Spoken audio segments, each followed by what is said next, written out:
Alright guys, welcome back to Urge in the Subclass series. We're moving on to the Fighter, and this is going to be about the Battle Master subclass. So without any further ado, we're going to get right down into it. Yes. There are two big things that are the keys for how the Battle Master operates all the abilities, around two things. They have battle maneuvers and their superiority dice. They use their superiority dice, and that's how they get to use all these maneuvers. There's a total of 16 different maneuvers you can pick from. You start off by choosing 3, and then at subsequent levels, at level 7, 10, and 15. Yeah? That's right? Yeah, look at me go. You get 2 additional ones at each of those 3 levels. So you can pick, you see all 16 of them. Okay, I want these 3, and you can kind of plan as you go. I want these 2, I want these 2, I want these 2. And then whenever you want to use one of those, you roll your superiority dice, which starts as a D8, and then you get to add that to whatever else works with there's lots of different ways that individual maneuver. Yeah. Sometimes it adds AC, sometimes it increases a saving throw. There's all kinds of things. We'll get to some more of that stuff a little bit later in the video as far as that goes. But as you level up in the fighter class, the superior dice turn into D10s and eventually into D12s. The only time I've seen D12s used is a barbarian hit dice. So it's kind of cool that you get to use the dice. You get to use that rare, cool little shaped D12. That's essentially the whole base of what this class operates around. Also at level 3, you have Student of War. Ooh. You gain proficiency with an artisan tool of your choice. Alright. It seems like that is misnamed for, it's a misnomer for what that really does. Yeah, I don't know. Anyway. Level 7, you get an ability called Know Your Enemy. It's actually pretty interesting, I think. Yeah. You can spend a minute kind of studying your opponent, and you can learn some things about that opponent. There's a list of things that you can learn, but you can learn 2 of the following. All right, so we have Strength score, Dex score, Constitution score, Armor class, their current hit points, total class levels, if any, and any fighter class levels, if any. If you're considering maybe killing a person, you're like, we don't like this guy, we think he's bad or whatever, you can kind of scope him out, and you're like, this guy might be way too strong for us to kill, so maybe we have to ditch that plan and find a more sneaky way to kill him or something. So you can kind of use it for an RP sense. Really interesting. At level 10, you get improved combat superiority. You're basically going to improve your superiority dice into D10s, and then at level 18 into D12s. So just getting the bigger dice for your maneuvers. Indeed. At level 15, you get Restless. Basically how this works is if you enter combat with no superiority dice, you gain 1 back. So you'll always have at least 1 maneuver available in combat. But the good thing is the dice come back on short rest or long rest. So even this is like, I think this is kind of a rare use for this, because usually you're getting a couple short rests a day, I would think. If you're getting heavy encounters and stuff, you're getting, and if you're getting lots of smaller encounters, you don't really need to rest because you're just plowing through lots of little enemies. So I think this is going to be more of a rare occasion that you actually use this, because you're probably going to get some short rests. So we kind of talked about it a little bit, but we're going to go over just a couple of our favorite ones, or some ones that are a little bit different here with the maneuvers. There's, like we said, 16 of them. It's a lot.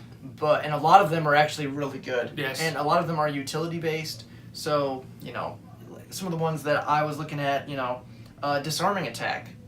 You can try to knock something out of someone's hand. So say, like, someone steals something from you and they're running away and it's a thief, like, or someone steals a person, like, help, they stole my bag, or whatever. You can just aim and shoot it out of their hand, and they run away, and you get the bag back, or whatever. Or someone's attacking you, and they have a big old axe, and you're like, nope, I don't want that. You knock it out of their hand and pick it up yourself, or whatever. No axe for you. It's probably cursed, though, so be careful. If it's a big, scary axe that's flaming or something, there's a good chance it's got a curse or a sentient thing that could... Bad. Yeah, one of them... You're increasing your opponent, a friend, allies' damage, and also giving them advantage, which is pretty good to do both at once. Yep. That would be the distracting strike. And then you have evasive footwork. You can increase people's armor class. Defensive things, you have offensive things, you have utility things, all kinds of stuff. And I know you had a couple too. Yeah, a couple ones I really like, because I try to think of things that are really good to make that kind of enhance that what that class already does. The trip attack is kind of one you would think that sounds really basic, but if you think of what the fighter does, it's awesome. Because what it does is it gives you a chance to knock them prone. And with a fighter, you get 3 extra attacks, a total of 4. So if your first turn, you knock somebody on their butt, you've got advantage on them for the next 3 attacks. You're going to assault something, and it's going to be awesome. Just on something as simple as you trip them. It's not anything crazy. It's like you trip them, then you beat the snot out of them. It's awesome. The other thing, which I think is a nice way to give, once again, more versatility, get some more small damage in, is riposte. Which, you know, if they miss you, you can use the superiority dice as a chance to immediately attack them and use your reaction to get them back in return. If you're wanting to know all of them, it's on page 74 of the Player's Handbook here, so you can look at all of them. And there's a lot. It just take us like forever to talk about every single one of them. It'll be a 45-minute video explain all of them. So yeah, pretty much. Yeah. So again, 3. If you haven't watched any, this is your first one. It's RP value, combat value, and overall class synergy. How it works with the other abilities of the class. Indeed. Role-playing wise, of course, we always do first. We did 3.5 out of the 5 floomps. We did 3.5 because you do get some small RP things, like with the Know Your Enemy and things like that. You can kind of role-play how you find that information out, how you observe things, maybe a conversation you have with other people in the area, or with the with all your maneuvers, how you do that in combat. But it's out of combat. Yeah, something out of combat. Sure, yeah, two people. Yeah. But it's got some help there, but it's still really limited. It's very niche in its role play. There's nothing. It doesn't offer anything really outside of combat, or it's not combat related. Yeah, I mean, there's the artisan tool, but I mean, how often do you actually ever use artisan tools? Let's be honest. Yeah. And then next we have the combat value. Like you said, there's lots of utility here, so we end up giving it a 4.5, just because there's so many options, right? And you get all of your dice back on a short rest. That's huge. That's huge. We had to really reanalyze that. Yeah, we were kind of trying to gauge it, and we're like, these are all pretty good, but it feels like you could blow through them pretty quickly. And then we're like, yeah, but you can get them all back on a short rest, not long rest. And then you also have the ability, even if say you have 2 combats back to back, and you say you blew them all in the first one because you didn't know there was going to be another combat. You have your ability that gives you at least 1. So you'll have something for the next combat, even if there's like a surprise. You get like surprise combat late in the night. You like you woke up middle of the night, haven't got your rest in to get them recharged or whatever.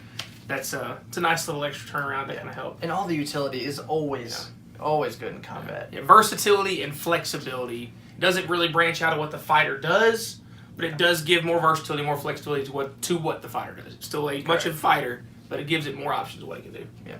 Finally, of course, is overall class synergy and how it helps out with that. Once again, we went with a 3.5 for a lot of the same reasons with the RP that kind of go hand in hand with this one, because it adds a little bit. Once again, kind of just adds a little bit more flexibility and options to what the fighter does, but it doesn't necessarily build on any of the baseline abilities. It doesn't do any additional, fighting stances or any like bonuses to their already ridiculous weapon and arm proficiencies, anything like that. Yeah. It just gives you more versatility things you can do when you're in combat.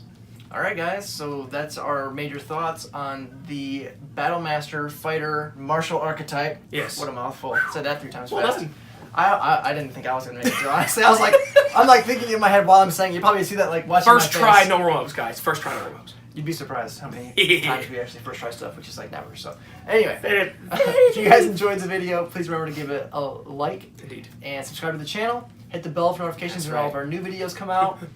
And if you guys have anything you want to say about this subclass or any videos you want to see or anything about D&D in general, let us know in the comments below. And as always, guys, thanks for watching.